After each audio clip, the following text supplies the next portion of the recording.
Hello everyone, welcome to IMPRINT. I'm Varun Khular, and today we're looking at the Indian Express and the Hindu daily news discovery for the day that is 5th of December, right?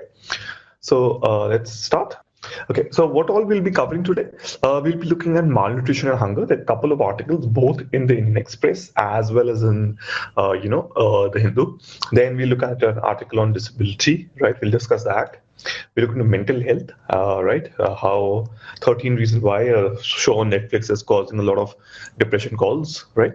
Then we have criminalization of politics, India-Bhutan relations, obviously, which is based on mainly at ideal relations.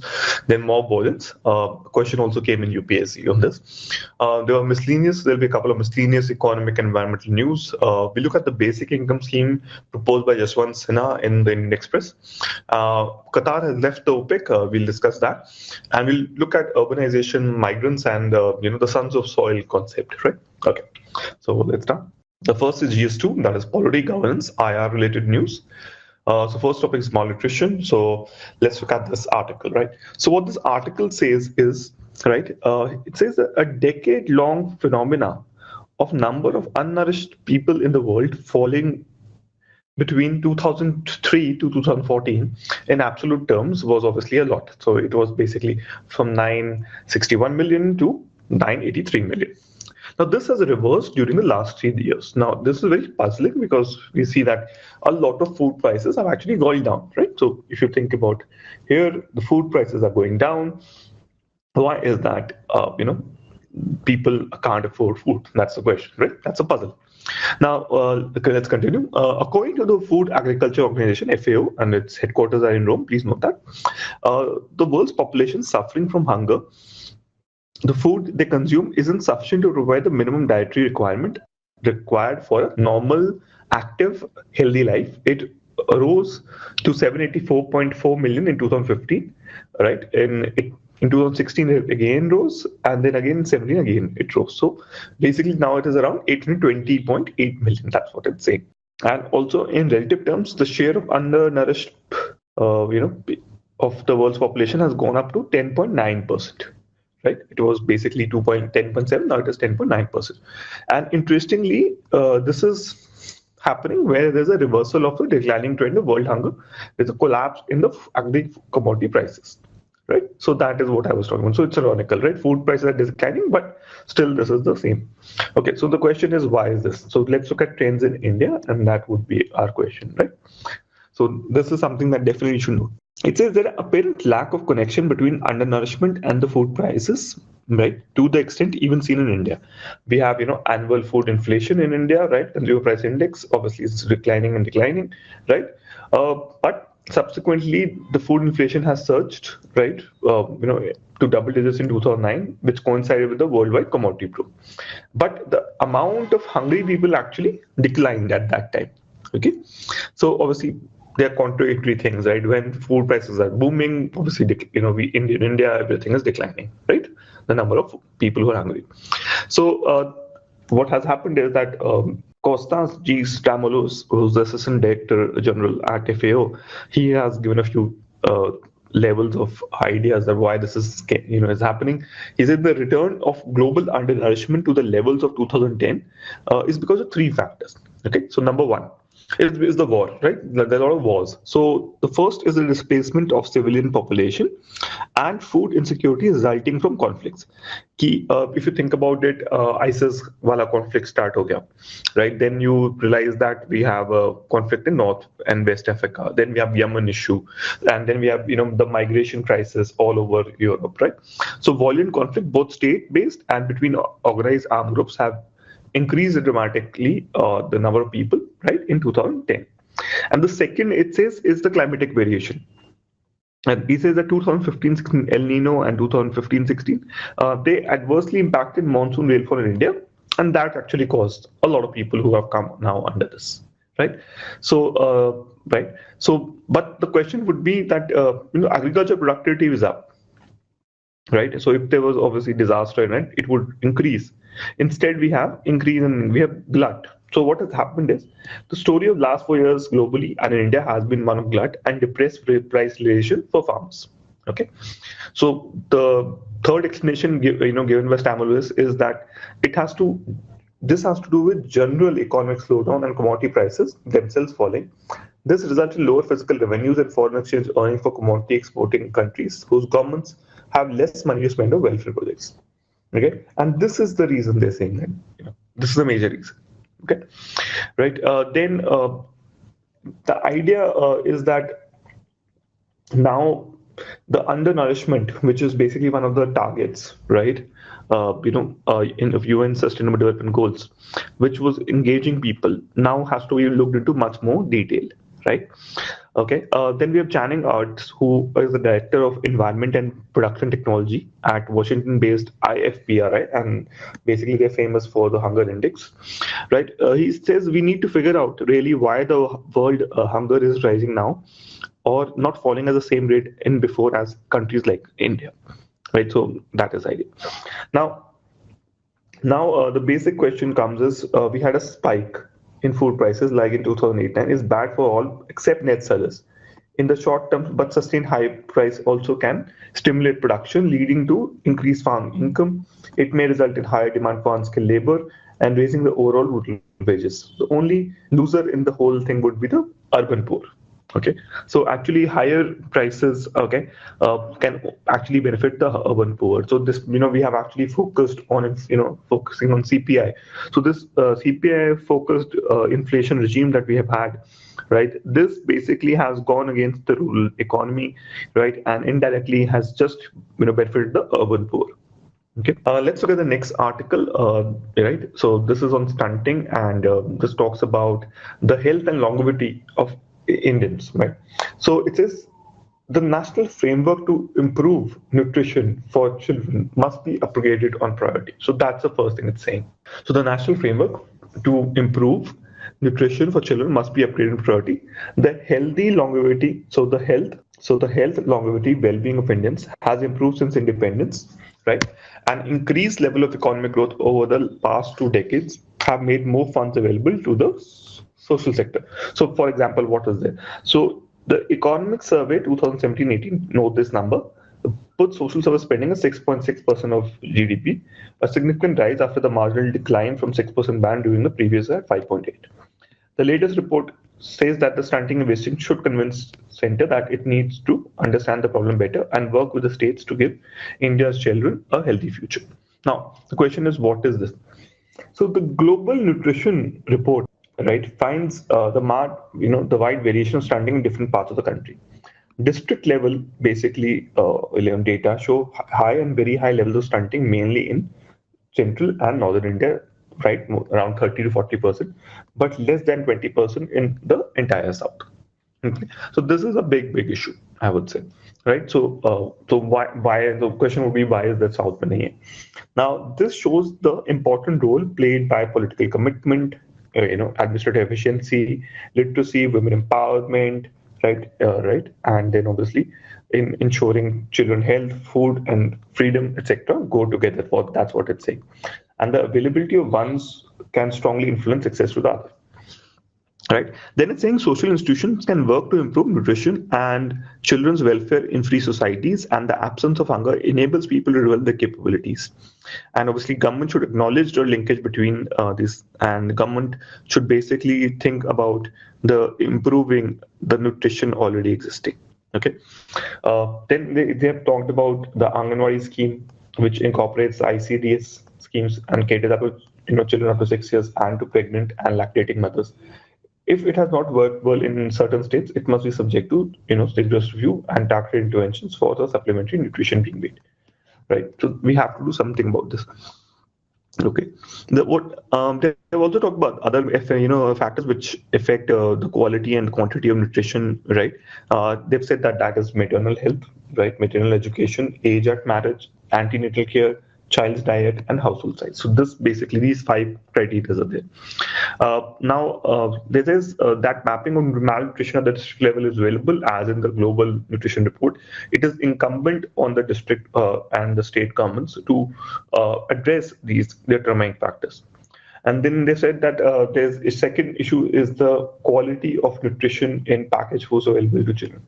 Going by the report, only 21% of these children of the foods in India were rated being healthy based on overall energy, salt, sugar, and saturated fat on the negative side. And taking vegetable, fruit, protein, fiber, and calcium as positive factors. Okay, they said that the fact that the average global processed food scored only 35% and a peak of 37% in New Zealand indicates the whole foods and cook are more superior. So obviously we have to focus on this more, right? And India should invest its economic prosperity in its welfare system without binding itself in restrictive budgetary formulation. So basic idea is that we have to invest more and more on the social sector. Okay, just to have a look at the class notes that we have, right? So, these notes, so it's basically asked the question, we need a nutrition mission. So question is why? So obviously it says the National Family Health Survey says stunted in India are 37% and underweight are 34%. Whereas in Germany and in Chile, there's 1.3 and 1.8% only. Then Global Nutrition Report, we talk about the old report here in this. So we are 114 out of 132. And basically in stunting, we are and wasting and obviously undernourishment. They are the three parameters we're looking at. So risk, obviously, which are the high risk people? So adolescent girls, women, right? Economic survey also has said that second daughter-in-law given less nutrition is normally given weight, underweight children. Then SC and STs, early marriage, then UN population basically, fund basically talks about the fact that in 50% of marriage in India before the 18 years of age, especially the ones who need, are undernourished. Poor nutrition status plus early marriage plus multiple pregnancies lead to children with, low birth weight, and they have low cognitive abilities to it. So what are the problems? Problems and solution framework are collectively identified, but hardly any targets on financial commitments are made. There is no specific program. Despite ICDS and a midday meal scheme, no structure for multi-sectoral coordination is there, right? As which is necessary for intergenerational, right, focus and multifaceted nature of the malnutrition. So what is the basic, intergenerational concept? So weight and health of the mother, educational awareness of the mother are very, very important factors. Then, this is a multifaceted socio-cultural problem because it's poverty, patriarchy, sanitation, immunization, and water, all these things involved in this. So what is the need? Need is for a Copenhagen consensus type, several nutrition interventions are required. Economic services, the limited physical capacity, maximum economic return is to invest in maternal and early life healthcare and nutrition interventions. So this was a chapter in economic survey a couple of years ago. Then it says that we need to tap the demographic dividend, the midday meal. The Millennium Development Goals, hidden hunger should be eliminated by 2010. Then we have the DPSPs also. So, they all talk about this. What are the initiatives basically we have taken till now? So we have Swachh Bharat, we have the midday meal scheme which reached 120 million people, we have Sabla, we have Beti Bachao, we have Gift Milk which is from Telangana, government Kilkari project, Care India, right, created jobs to help Anganwadi to plan schedules, etc. And so basically, we have to focus on acute malnutrition and chronic malnutrition because that leads to wasting and stunting, right? What is the way forward? Obviously, focus on midday meal scheme, increase, give fortified meals, milk, oil, and biscuits. Quality check should be done, right, by the parents themselves. Regular health assessment, use of ICT. Then several deficiencies have to be taken. Finance and interministerial coordination have to be taken care of. Right, we have to create a nutrition secretariat as a part of the PMO, which responsibility ensures multi-sector alignment of priorities, sequencing, and timelines. Then CSR initiatives and public-private partnerships should be encouraged. Then we need to make nodal ministries responsible, revamping ICDS, MDGs, etc. Right, and clear goals and timeline and resources should be good. Then India must convert its young population to a competitive advantage, and nutrition and healthcare are foundation to the outcome. So this is the need. So in case a question comes on nutrition mission, you can use these points to answer it. Okay, now what kind of questions which have come here? So hunger and poverty are the biggest challenge for good governance in India. Evaluate how far successive governments have processed in this dealing with this human rights problem. Suggest measures for improvement, and I think we have given a few. How far do you agree with the view that the focus or lack of availability of food is the main cause of hunger? So this is a direct question, I think, which you can answer using the article today. Takes the attention away from ineffective human development policies in India, 2018. So last 2 years, regularly the question has come. Then IMPRINT answer writing challenge. Despite a spectacular stride in economic growth, having a technological boom, India continues to struggle to attain its freedom from hunger. Discuss the reasons responsible and the strategy to overcome this paradox. So this is a question which has been asked you. Then the next topic we'll start, and that's the Disability Act. Okay, so let's start. Disability Act. Okay, so what is its this basically article saying? It's saying that when we look at the status of implementation of the Rights of Persons with Disability Act 2016, 2 years after it has come into force, the number of states UTs which have responded is only 24%. 24, that is 67%. States have not notified rules, that is 58% of states. UTs and states have not come out with advisory boards, that is 50%. Then UTs and states without state commissioners for persons with disability, 37%. States that have not allocated state funds is 79%, and states without special courts and without special prosecutors, again, a very large number. So I think all this thing has to be basically mentioned in case some kind of question comes. So the article is saying a study conducted by the Disability Rights Foundation, DRIF, on the implementation of the Rights of Persons with Disabilities Act across 24 states have revealed that more than half the states do not have the rules, despite a significant lapse of time. 10 states have notified the rules. So they mentioned them: Bihar, Manipur, Meghalaya, Odisha, Telangana, Tamil Nadu, Bengal, etc. Right? Deadline has been missed, right? So conducted to National Center for Promotion for Employment for Disabled People and National Committee on Rights of Persons with Disability, right? And they basically passed the act. And it says that it should have been notified in 6 months, but that's not happening, right? So now let's look at the funds. 80% of the states had not constituted funds for the implementation of this act. Among the 5 states, Tamil Nadu has allocated 10 crores, Himachal has allocated 5 crores. Only Tamil Nadu has taken some action regarding providing increased quantum assistance of people with disabilities in social schemes.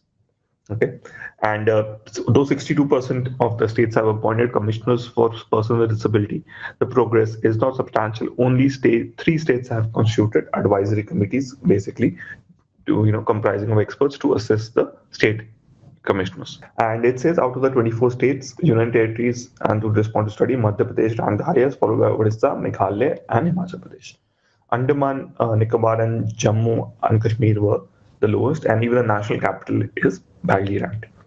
And further, 58% of the states have not notified special courts for trying out offences under this act, and 87% have not appointed a special, public prosecutor as mentioned in this law. So this is also the case. Okay, just to remind us what this act was. So the act replaces the Persons with Disability Equal Opportunities Protection of Rights Full Participant Act 1995, and it fulfills India's obligation to the UN Convention on Rights of Persons with Disability, and this came into force in December 2016. And the basic idea is that the number of disabilities has been increased to 21, and disability has been defined as an evolving and a dynamic concept. Right, and the central government has the power to add more types of disabilities in this. Right, so people with benchmark disabilities are those which have been certified to have at least 40% of the disabilities specified above. Right, and in their rights and entitlements such as reservation in education, right, in common jobs, in allocation of land, in poverty alleviation schemes, etc. Every child with benchmark disability between the age group of 6 to 18 years shall have the right to free education. This is important. Government, funded educational institutions as well government recognized institutions will have to provide inclusive education to the child with disability. And for strengthening the Prime Minister Accessible India campaign, stress has been given to ensure accessibility in public buildings in a prescribed time frame. Then guardianship. The Act provides for guardianship by district courts, which there will be joint decision making between the person with disability and the guardian, right? And then there's a establishment authorities, a broad-based central and state advisory boards, which you already mentioned have not been done. Then Office of Chief Commissioner will be strengthened, and will be 2 commissioners will be there, an advisory committee of 11 members drawn for experts in various disabilities. Then the Office of State Commissioner with Disability will also be strengthened, and will be 5 members which will be experts here, right? And they will also act as the Chief Commissioner of Persons with Disability, and State Commissioners will act as regulatory bodies and grievance redressal agencies of the implementation of the act. Then district level committees will be constituted by the state government to address the local concern of the person with disability. Then there will be a national fund creation and state fund creation. Again, we have seen that only in Tamil Nadu that's happening. And what are the penalties? Right, persons who violates the penalties of shall be liable imprisonment up to 6 months and a fine of 10,000 rupees. Subsequent, it will be 2 years and a fine of 50 to 5 lakhs. Whoever intentionally insults, intimates a person with disability, sexually exploits a woman or child, because obviously they're more, can be exploited very easily, should be punishable with imprisonment up to 6 years, right? 6 months to 5 years, right? And a fine. And special courts will be designated in each district, right, to basically handle the cases concerning, right, the violation of the rights of the person with disability. Okay, so these are the class notes, right? So persons with disability, now we have, Mr. Modi has changed the name from Viklang to Divyang. And according to census 2011, right, 2.23% of India's population is with person with disability. The problem with this is that it is a social stigma, right, and a problem in commutation, right? We think that it's karmic debt. Okay, so there's a lot of social, cultural, economic, environmental, institutional backlog, which basically makes a person who is disabled to be seen as somebody who should be shunned. Right. What has happened is now India is participatory to the UN Convention on Protection and Promotion of Rights and Dignity of Persons with Disability, and therefore there has to be respect for the inherent dignity and individual autonomy. Right, and we have to make everything more disable friendly. Physical movement, economic opportunity, social inclusiveness, all have to be looked into. The problem with India is we have a buildings issue. First of all, the first is there are no ramps, the toilets, the signboards. There's nothing for disabled people. Right, it's as if our infrastructure is disabled, against all the disabled of the world. Then the transportation that we have is again not disabled friendly. Look at the buses that we have. No disabled person can actually get up on a bus. Right, the physical environment, the towns, everything is not against. Okay, so the services against emergency services for them is few and far from between. So all of these are there, right? Then obviously we've already talked about the bill that's there. Okay, so basically there's also a national policy, right? Okay, so this is something maybe you can go through. Rest is, I think, pretty much similar to what we already talked about. Prevention of disability, there has to be focus on that, obviously, right? Rehabilitation measures, so early detection, intervention, counseling, so aid of applications, etc., have to be focused. Then educational and economic rehabilitation should be there. Special focus should be done on women with disability and children with disability. There has to be a creation for a barrier-free environment. Issue of disability certificates, another issue, right?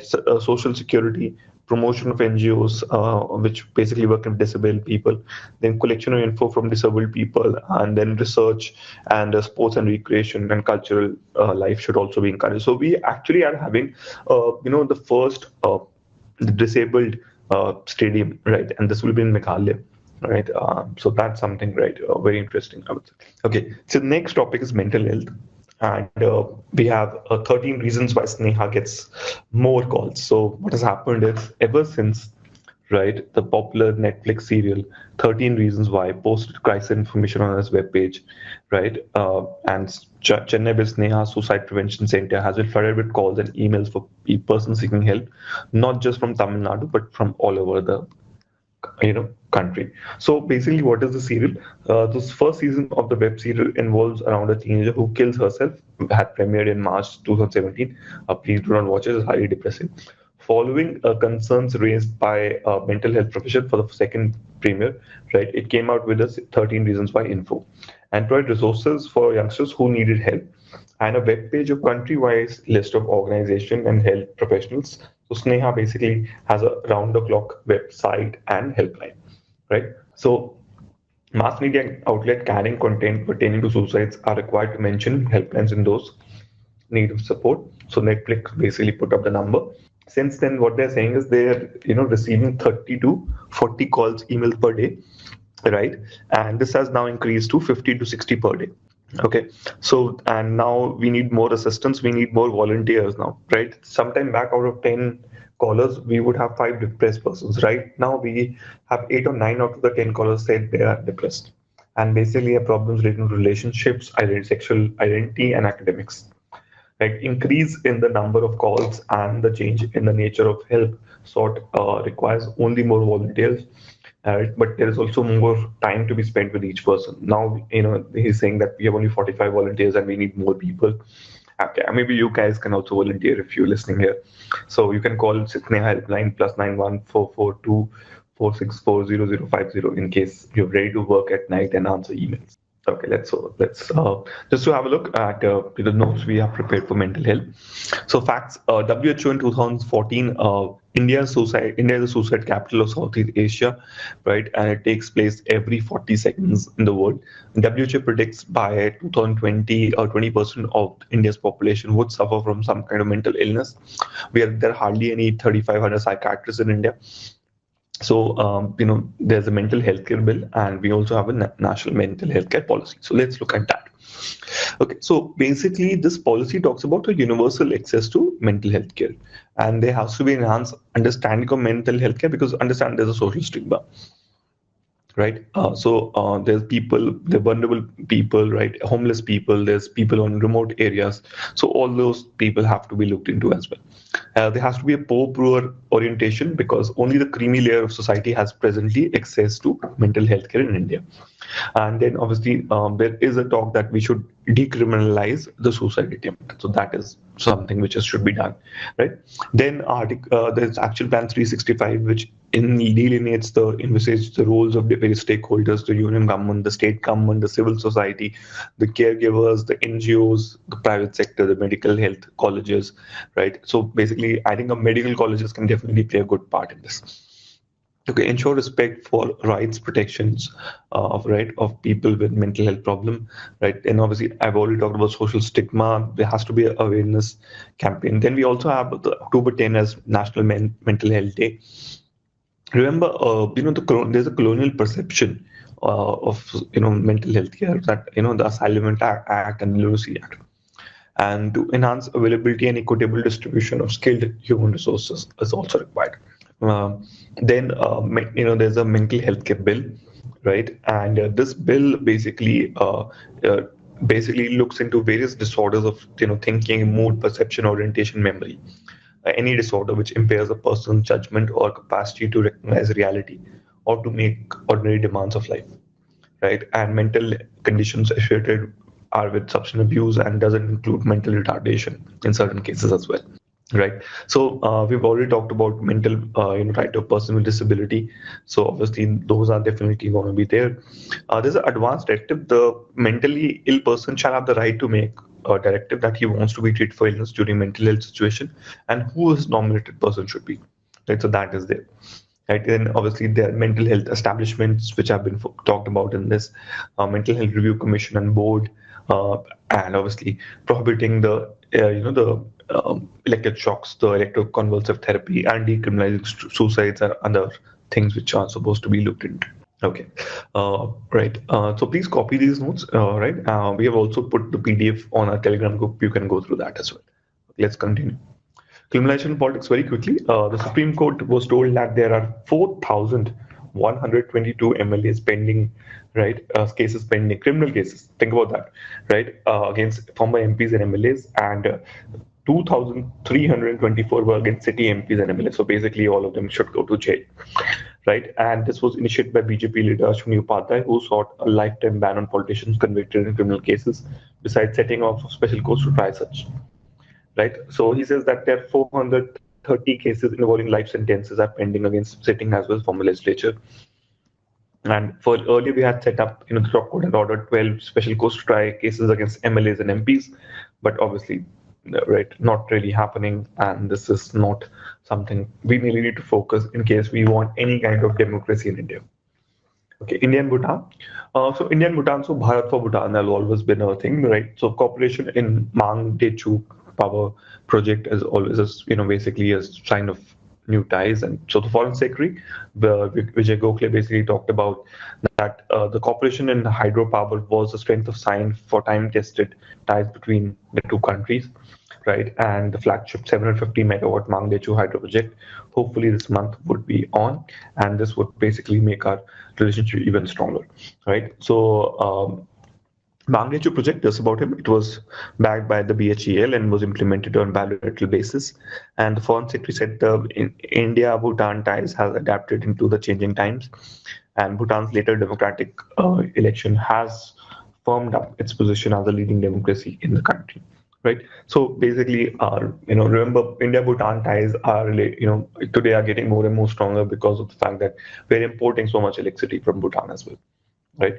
Other than that, politically, we are very close to them. Even the civil servants are basically, taught in Labasna. So that's there. We have iTech. We have educational scholarships for people from Bhutan. Right. We have, even our trainings are done in, the police trainings are also done in India. Right. So so there are a lot of other facets of India-Bhutan relationships, except the hydro as well. But definitely that's for another time. Okay, so just to look at the bilateral relationship between Bhutan Kingdom, right, and India has been traditionally close, and both share a special relationship. You can also mention the issue that happened last year, right, that Bhutan, China, and India issue in this answer. Okay. General studies 3, economic, science and technology, disaster management, international security related issues. So mob violence obviously is one of the issues, right? So 4 persons were arrested and 5 detained on the charges of instigating and participating in mob violence in Al Bulandshahr. And what has happened is that there's a policeman who also died. Okay. Now it has changed everything, I would say, right? Previously, what used to happen, right? Some Muslim or some Dalit used to get, killed. Now what is happening? Even the policemen are being killed, right? So Yogesh Raj, a Bajrang Dal member, typically is accused number 1 and is on the run. And now 17 persons have been booked on the complaint of Sub Inspector Subhash Chandra, right? And the charges have been murder, attempt to murder, rioting, sedition, damage to public property, dacoity, right? And most of them have links with the Vishwa Hindu Parishad and the Bajrang Dal. And a separate FIR was filed against 7 Muslim residents of Nayabans on the charges of cow slaughter based on the complaint by Yogesh Raj. Now, very interesting. We have a complaint by, by the same person who has actually now on the run, right? Wonderful, right? That tells you something about the lawlessness in UP. Okay, so National Human Rights Commission has issued notice to the state government and DGP of the incident. Emotions ran high on the funeral of Subodh Kumar Singh and Sumit Kumar, who were killed in the violence on Monday, right? And at the state funeral, Singh's son Abhishek said his father wanted to be a good citizen and doesn't incite violence in the name of religion, right? So he says, my father lost his life in a Hindu-Muslim dispute whose father is next. Okay, and Yogi Adityanath has actually has not given any statement, nor has Mr. Modi. Wonderful. Okay, moving menace, violence, and then so this is the editorial that is there. I think you should all go through. We just go through this in very quickly.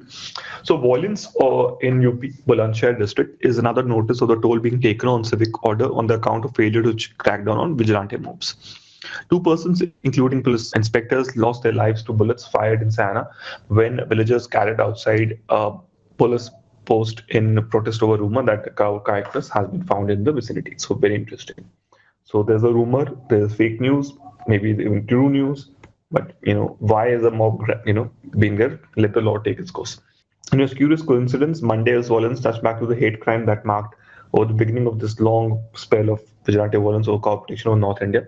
Subodh Kumar Singh, the inspector killed in Bulandshahr, has been the first investigating officer when Mohammad Akhlaq was lynched against Dadri, also in Western UP, on September 28, 2015, on a rumor that he had beef and possession.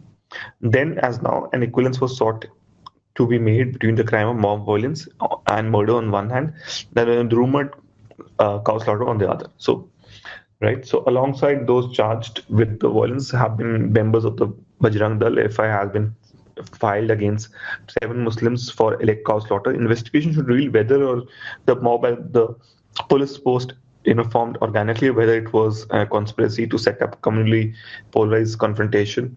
In a din of pledges of speedy investigation by everyone from the police to Yogi Adityanath, there's no equivalent messaging that no rumor or act of cow slaughter justifies. Right, mob violence. So basically, mob violence is justified according to the government we have right now. Ever since BJP came into power nationally, its governments have states, have moved to tighten laws prohibiting cow slaughter, attending to the listed prohibition bans of cow rakshak or cow protection vigilantes. They have created an atmosphere of fear, purportedly acting on the suspicion that cow slaughter will round up and lynch at will the cattle traders and passers-by alike. Probes into killing in most cases move in parallel investigation with allegations of slaughter and possession of beef. So very interesting. This is right at the same time when you have killed somebody, you have a simultaneous investigation, right? And in a pattern that has crystallized, right, the herd sentiments of God are played to reinforce equivalence between actual murder and rumored cow slaughter, right, which was a case of Pehlu Khan in Rajasthan, Alwar district in 2017 for just transporting cattle. The police, picking up the political signal or even out of fear of being outnumbered, tend to play the gravity of the crime, as in the case of Hapur this year. Initially projected as the outcome of road rage, right? It is a disturbing trend that impunity in the Gaurakshak believe they have, right? And they have captured the camera incident of violence, including Mondays, right? So why would they, when the state is playing to this script? So remember, this is purely this government which is doing this. Okay, so this is some way, right? Lawlessness in our country because of this. Okay, remember, however important the cow is, right, and it is valued, it can't be more valued than a human being. Okay, just to have, I think this data, I think you can use in your answers, right? So the reports of cow vigilante have come from 19 states. UP has the largest number, right, as well as deaths of violence. So you can actually make this incidence and violence, right, related data, right? You can even make the same map in your answer. Right, targets of violence obviously were Muslims, and obviously 1 in 10 was a Dalit. So there were 118 victims for Muslims, 23 were Dalits, caste Hindus were 21, and there 41 unknowns and 13, right, others. So obviously April of 2017 saw the highest number of cow vigilantes in 2012, right? So again, this is okay. This is again same fake news and mob lynching. So lynching has been reported from various breadth and length of the country. 27 people have been lynched, right, in 15 cases. We already talked about this. So what measures have been taken? This is something that I think you should definitely have. Responding to the central government's letter, WhatsApp added new features, preventing people from adding others back into the group they are left, enabling admin of the group to decide who gets messages within the groups. It is testing a new label in India, highlights when the message has been forwarded and composed by the sender, right? Working fact checking to recognize rumors and false news. It's basically also giving ads in case you've seen that ad in the Hindu. I think you can, all right, mention that as well. MHA has asked the state UT to check the incidents by rumors, right, and identify the vulnerable areas and conduct community outreach to basically, create awareness and building confidence. Way forward, training police, intelligence alert system, quick response system, right, district administration and Gram Panchayat should reach out locals to persuade them under, falling for rumors and come into the authorities when they have gone far, right? And obviously, PM should use Man Ki Baat platform for this, but he has never done so, right? I think he supports all the cow vigilantes. Now, local civil society networks, including schools and community groups, also should be looked into. Okay, right. So let's go ahead. Miscellaneous economic news. So this is an article by Pulpare Balakrishnan. Basically, what this this article talks is that it appears that the recent hullabaloo over the GDP growth in the past decade had cast, a shadow on the economic progress since 2017, right? Obviously, it is not so. There exists enough information on GDP that it's not the sole indicator. Now, Pulpare Balakrishnan says that maybe we should now stop looking at GDP as the only parameter. And one thing which should basically be looked into is mainly private investment. Right. He said that if private investment is not increasing, it basically tells you that we are not growing. What it's saying is the private investment in relation to output, it has in most years since 2014, right, has been lower than before. Okay. So the private investor basically closely looks at the economy, right, because the expectation of profit is basically tied to the expected state of the economy, right? So basically, if private investment is not that high, it tells you that the economy is not good, right? And whatever the number might say, right, if people are not never going to believe the numbers, because of the fact that private investment is not that high. So what did Mr. Modi looked into, right? And he's been called an adventurist in this article. He says that it's possible to see four elements of the architecture visualized by the Modi government. The first is FDI. The second is the digital payments network, then a streamlined indirect tax regime, and less government. So these are the four things they are actually, this government has been looking into. And obviously, if you think about Prime Minister Modi meeting the American CEOs, it tells you that yes. Remember, there has been an increase in FDI to record levels since. But the fact is, FDI is not a large part of the capital formation in India. And even at this heightened level, cannot make too much of a difference. So this is the main thing. When Mr. Modi says FDI has increased to a large extent, remember FDI is not really, as important as it might look at. Then, came demonetization and the surgical strike on black money, right? But subsequently rationalized as nudging Indians towards, adopting a digital payment system. The inevitable formulation economy was to lead to more tax revenue, enabling spending on infrastructure. That was the argument given. Then came GST, right? Obviously, though GST has been happening for a very long time, and he talks about the fact that, there's a lot of haste which was done, and facilitating the tax bureaucracy and educational taxpayer did not happen.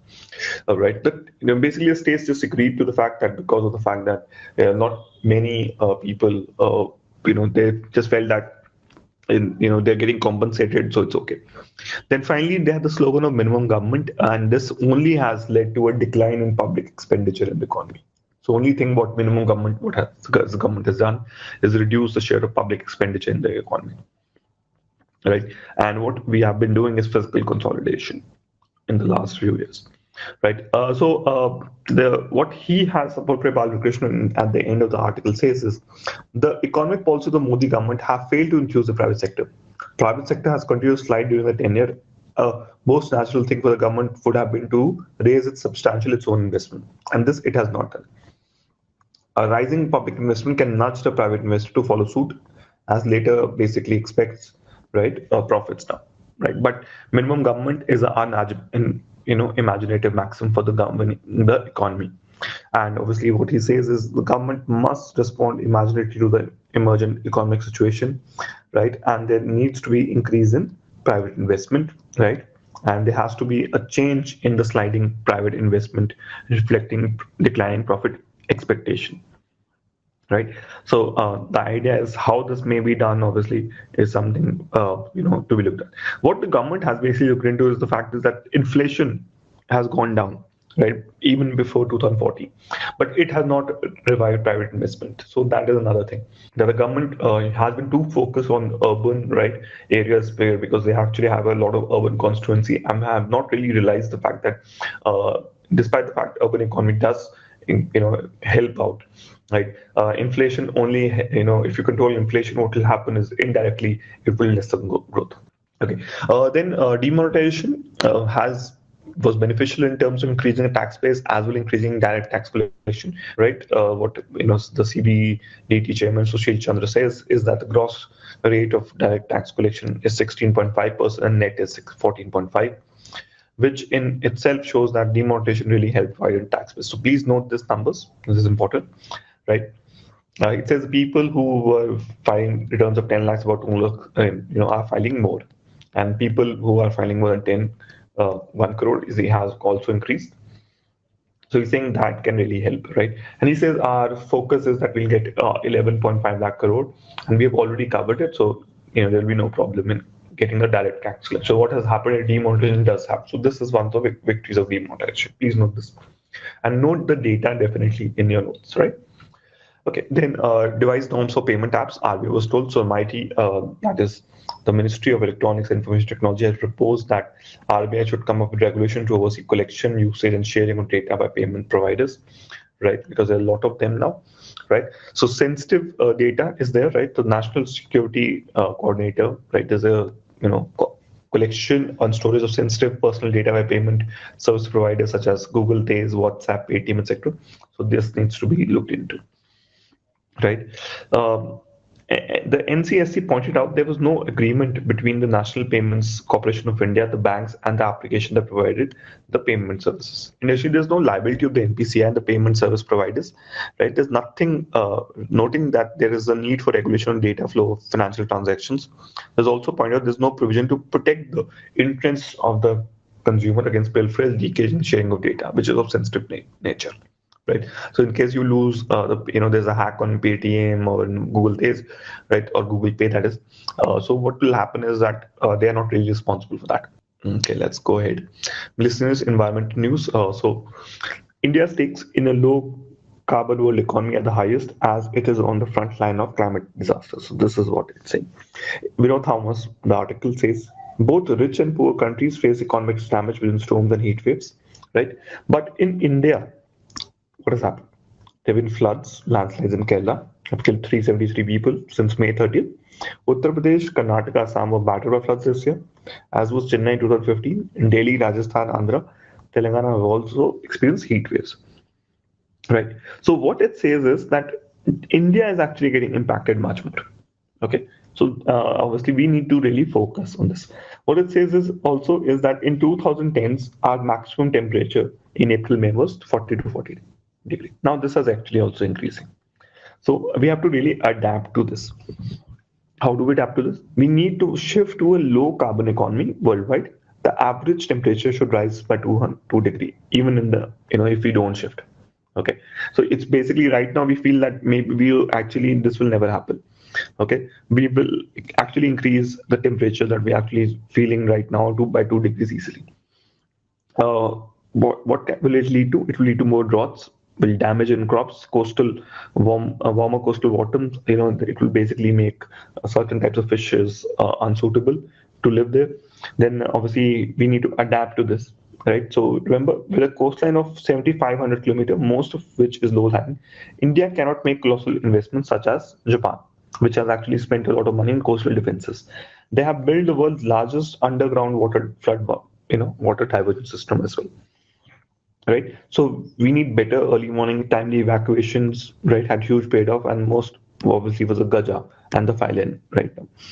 Right. But adaptation will not suffice unless mitigation takes central stage over the world leading emitters. So we really need to do something. And India really needs to reduce its greenhouse gas emissions, also convince others to decarbonize the world economy. Then obviously accounting methods of the World Climate Fund were questioned, right? The finance ministry issued a discussion paper that criticized the accounting methods used by developed countries to report how much money they have given to developing countries to address, the climate change. In 2019, developed countries are expected to make available $100 billion, right, to developing countries, right? But obviously, India disputed this figure. Right now, what they're saying is that $41 billion had been given in 13-14. India argued this figure was only 2.2 billion, and only 12% of the actual, the funds, pledges have been materialized. Okay, it says that the definition of climate finance remains imprecise and incomplete. There was no clarity whether developed countries' commitment to provide funds meant funds provided to committed or those that made it to their intended recipients. The total pledges to the Green Climate Fund, now this is important, right? What is the Green Climate Fund, right? Which is the largest multilateral fund, was a meager 10.3 billion. Most of the climate change finance has flowed into mitigation or reference, right, to preventing carbon dioxide from being emitted.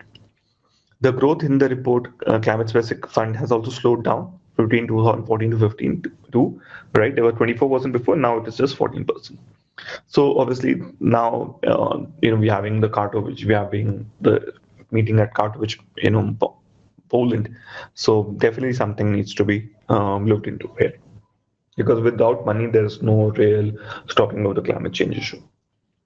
Then just to have an idea why it is important. So India, obviously, right, 5.2 lakh people in 20 years have died, right, and 70,000 have killed extreme people, right, in India. So just note this data, that over a 20-year period between 1998 and 2017, India on average lost 3,660 people every year, with 73,212, casualties. And in 2017 alone, 2,000 plus people died in cyclones, etc. And this is by German Watch, an independent development organization, right? And this is the second highest number of deaths, only topped by Puerto Rico, which basically had Hurricane Maria this year. Now the question is whether this is climate change, because a lot of these is not also, right? That is normally the other side debate. So remember, India has faces super cyclones, Odisha, and other cyclones, floods, landslides, etc. And deaths have been caused by earthquakes are not included data because they have not been caused. So basically, they're saying that we have not included anything which is not an extreme, rain or heat wave event, right? They said that these people have died due to climate change only, right? And this has led to a loss of 67 billion in PPP terms over the 2-decade period, and basically financial losses of 3.47 trillion were recorded as well, right? And the report also has put India on the 14th, right, on the list of maximum risk to climate change as well. So, right, so this is something that definitely we need to go into. Okay, let's move ahead. Cutting through the smog. This is an article by Seema and Ravi Kiran. It's a regular article on smog, right? And whenever winters comes, this starts to happen. Now they've given reasons. So it says that air pollution is specific. Worry in North India, stubble burning is said to be a key factors. Formation of dense fog in this part, and contribution is less than 20%. Farmers are responsible, but it is because of the central and state government. Actually, if you think about it, first let's stop construction activities in Delhi and then talk about farmers in Punjab and Haryana maybe. But anyhow, because it's easier to blame the farmers because the construction people will never stop. The share of paddy rice in the gross crop area has increased, right? And also in Haryana. This is because of MSP, right? So because of the MSP and then what is also is there, Punjab also faces serious labor shortage. Average land holding is also increasing in Punjab, right? So positive labor farm operations substituted by machines, right? So this is also the other problem. The other is Punjab has enacted a water conservation law in 2009, which mandates paddy sowing within a notified period instead of a practice in May. So shorter sowing period prohibits transplantation before a notified state, which basically turns the window for harvesting paddy between. So this is the reason that people tend to burn instead of actually doing something else. The other thing they have said is that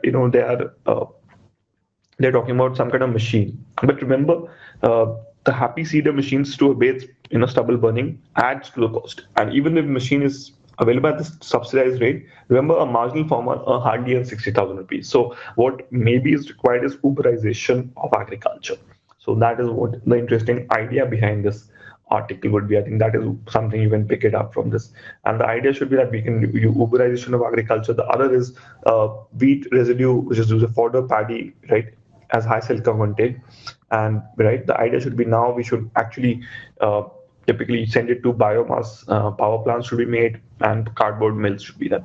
And government should use geospatial techniques to identify when stubble burning is severe and encourage the installation of biomass plants at such locations, right? And this would also help to generate renewable sources power. That is our target of 227 gigawatt by 2022. Right. So the nice ideas, I would say, please cut this article and keep it with you. I'll give it. Basic income scheme. This is by Yashwant Sinha, and if you haven't gone through this, this is chapter number 9 of the economic survey. It talks of a UBI, right? So what is a UBI basically? Right, UBI basically holds a perspective improving upon the status quo, because what it does is it will basically give a basic income to everyone. Right, and now the obviously a debate between this is whether it will lead to a moral hazard. But anyhow, let's continue in a bit. Let's first go into the article. So it says a basic income scheme for the farmer will not tax government resources, but it will stem the tide of distress in the countryside. So Yashwant Sinha says the neglect of Indian agriculture by the India government, despite all performances in the BJP manifesto 2014, has been the cause of manifold suffering in the Indian farmers of the last 4 years. Right, and what has happened is that now remember the fact that 54.6% of India's workforce was engaged in agriculture, and this sector contributes to less than 17%. Right, and if you look at the Center for Study for Developing Societies, which released a report, it says 5,000 surveys, survey of 5,000 farmers were done across 18 states. It revealed that 76% farmers would, prefer to do some other work other than farming. So that tells you that, farmers don't want to do farming anymore. And the reason is obviously the policies of the government. Right. And he says that Indian farmers needs immediate help, and any delay would just increases suffering. And farmers, so what he says, some recommendations. He says, my recommendations therefore are: farmers must be receiving expert advice by trained officials at their doorstep at the beginning of every crop season regarding all issues which crops to sow, technology, market prices, soil fertility, irrigation, agriculture extension services, right? So these services are non-existent right now. So this is something needs to be. Then trade bans on exports must be removed, restricted as a restrictive policy. And they keep domestic prices low, but they harm farmer interests. And farmers should have a free access to global price markets. And basically what he's saying is liberalization of Indian agriculture. So that is what he's saying, that Indian agriculture needs to be liberalized. The other thing he's obviously talked about is that restriction, if any, should only be imposed in emergency. As for domestic trade, all restrictions on inter-district and interstate movement should also be removed. So basically what he's saying is let's change the agriculture economy. Then he's saying the Kisan credit card is not enough. It shows the large number of farmers are not yet covered under the scheme, so this needs to be done, right?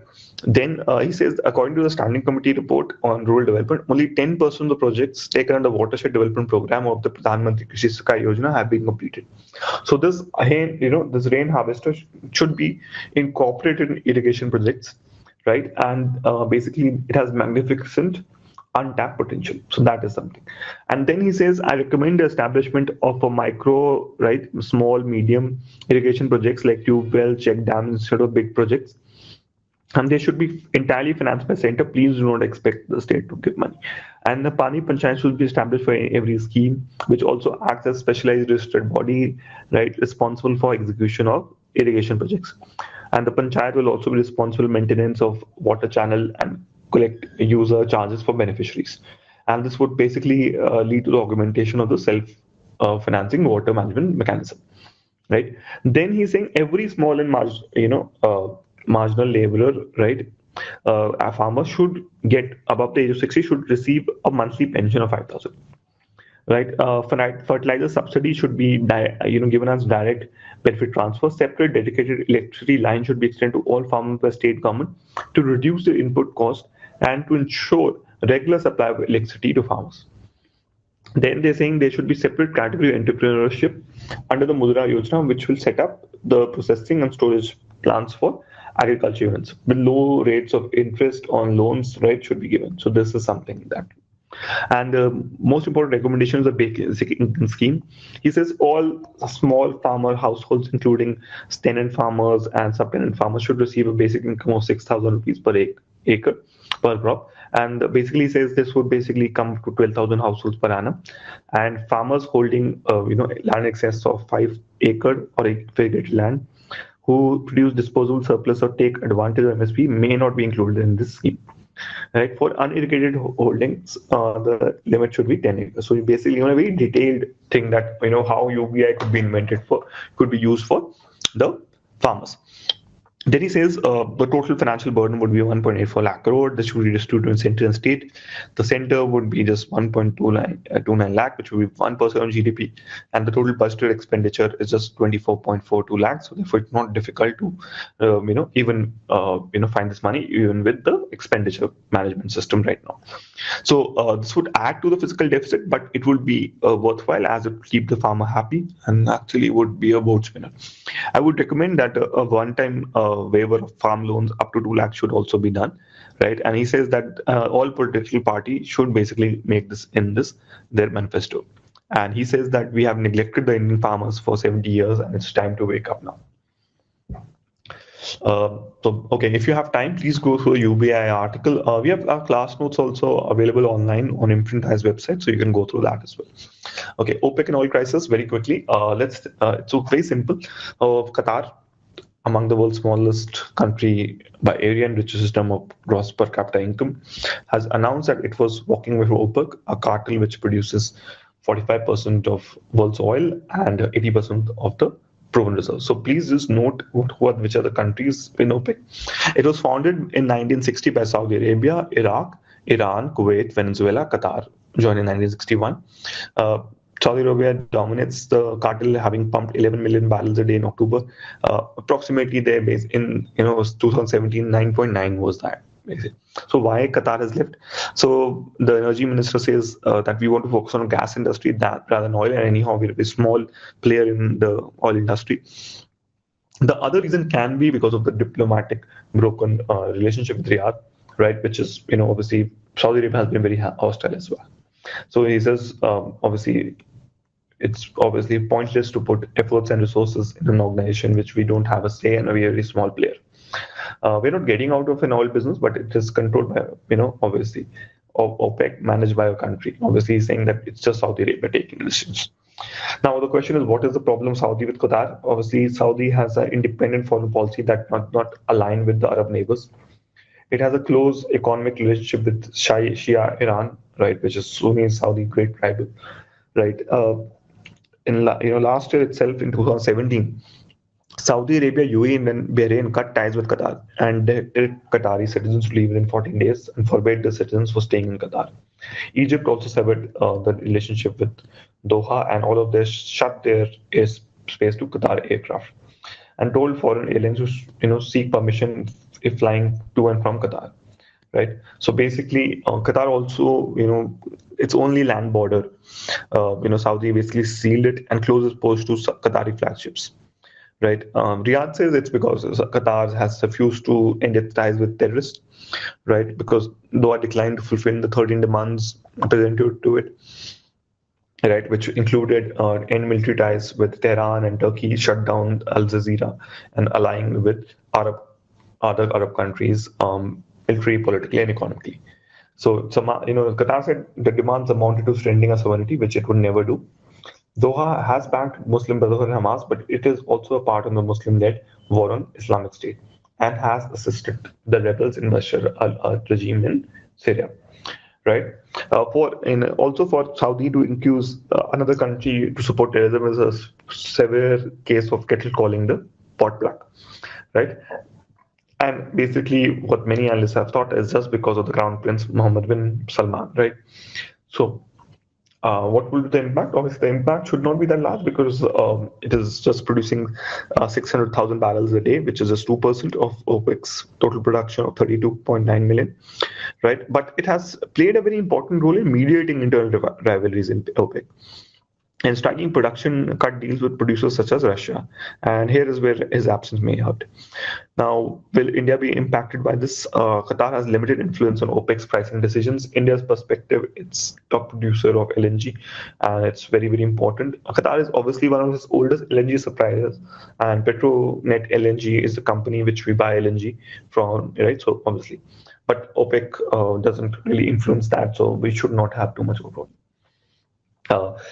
Just to have a look, how much is Saudi's production in a day? Obviously, it's very, very high, right? What is the oil reserves? Iraq's, right? Venezuela's, Iran. I think you should cut this and keep this, right? This might be useful in any answer, right? And obviously, objective question can definitely come with the following are members of the OPEC. So you have to, so Saudi Arabia, Iraq, Iran, Venezuela, Angola, United Arab Emirates, Nigeria, Algeria, Libya, Kuwait. So Venezuela is also a member. Right, Ecuador is also a member. Equatorial Guinea is also a member. Gabon is a member. Now, obviously, right, Saudi is no longer. So that is Qatar is no longer. That is sorry about that. Okay, just to revise, OPEC was formed right in Baghdad, so that's important. But now its headquarters in Vienna, right? And 15 countries account for 44% of the world's global production and 81% of the world's proven oil reserves, right? So therefore, it has extremely important, and it's a major influence that was previously determined. The oil prices were determined by Seven Sisters grouping of MNCs. Now it is done by them. Okay, urbanization and migrants.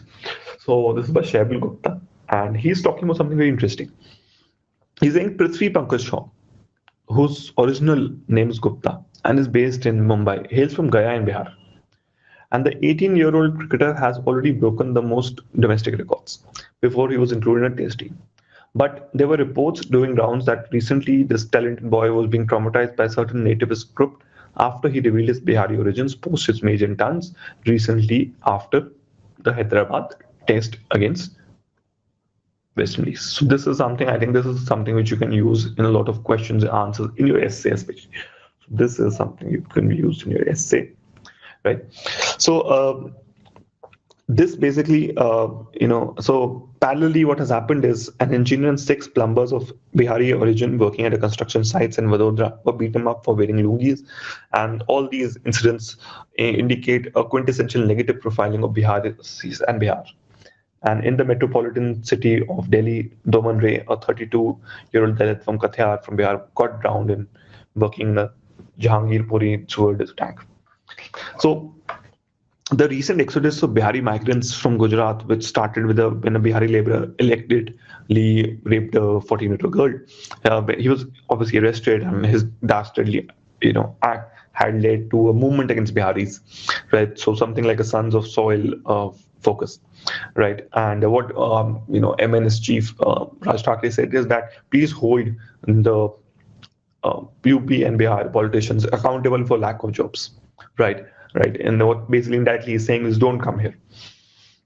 Okay, so let's continue. So he says, though now the incident was diabolic and shamed all the right-thinking people in the country, the outrage is genuine, right, but not totally contrived. The Sabarkantha incident was aberration. Following outrage, it can only be explained in terms of serious loopholes in development model of Gujarat, which is actually facing the crisis of overproduction, and obviously the entire edifice of the accumulation and profits of the state is built around migrant labor, who faces dismal labor and poor working conditions. So it's this migrant labor which is giving, right, the super abnormal profits. So on the other hand, in Gujarat, it is mandatory for employers in Gujarat to provide 85% jobs to local, but this was never followed because cheap migrant labor was available in abundance. And the present problem of overproduction arose out of demonetization, the absence of new market, and a situation of stagflation. The consequent banishment basically is similar to the Datta Samant-sponsored sites in Bombay to bail out textile industries from the tangles of overproduction. So basically, they say that all this actually indirectly is run by the Gujarat industry themselves. Okay. On the other hand, the Gujarat economy, to dispel the stagnation, we have news of a Gujarat-based diamond, baron gifting 600 cars and 900 fixed deposit certificates at Diwali Bonanza to its employers. And to give an extra punch, PM Modi himself handed over the keys to a select few employees. So obviously, there was a clear contrast between employers' attitude towards his local employers on one hand, on the migrant labor on the other. Historically, Gujarat and Bihar have a close relationship, right? And remember, MK Gandhi actually did, work in Champaran, and conservative figures of politicals, both Sardar Patel, Rajendra Prasad, Jawaharlal Nehru, right? All, then we have Kanti Desai, Chanu Moraji Desai. He fought the election from Begusarai. Moraji Desai is from Gujarat, if you remember. Right, so Gujarat was mindful of the market concession, both international and nationally. The introduction of GST is also a very powerful step. Right, thus the recent banishment of the migrant labor appears to be an anarchist exercise. So maybe doesn't make sense. If the Indian Union is to function in a robust manner, we cannot allow centripetal forces to gain momentum. India has to been home to nationalism, one, obviously pan-India, another regional. Both had functioned parallelly without being, Tamil Nadu, right, Marathi, or any kind of sub-nationalism has coexisted with the Indian nationalism. In contrast, a sub-national anchor was missing in Hindi heartland. In the process, the sense of own ownership state was also missing. In Bihar, there's only two identity, caste or national. And most of the migrants from Bihar realize the sub-national identity only when they move out of the state and are tormented by local codes. And this is the responsibility that migrants are not tormented, otherwise the Indian Union shall not survive. Okay. In reference, I would like you to read chapter number 10 of India After Independence by Bipin Chandra, if you have time. Right. Thank you so much. Please subscribe to our Telegram group. Right. Just search for IMPRINT IS